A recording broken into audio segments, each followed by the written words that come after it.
So hi, buti nakita mo itong video. Talagang ito para sa iyo. Mag-iwan ka ng bakas yan para masundan kita, kalami.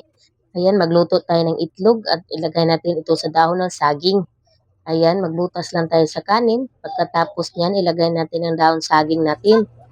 Yan, dalawang itlog lang kasya sa akin kasi maliit itong sinaingan ko. So, kung sa inyo, gusto ninyo, damihan ninyo.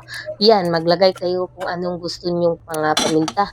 Pero sa akin, talagang natural lang yun mga kalami. Dahil sumasarap siya, talaga naglalasa yung itlog kahit wala siyang mga asin. Ayan, nagpiprito na rin ako. Siyempre naman, sulitin natin yung daong saging.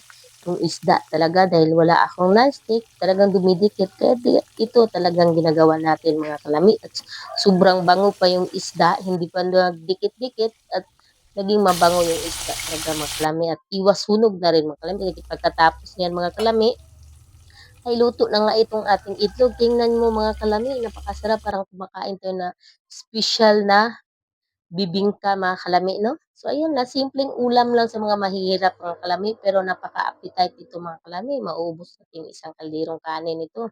Ang sarap talaga mga kalami, napaka-healthy pa yung itlog, walang oil.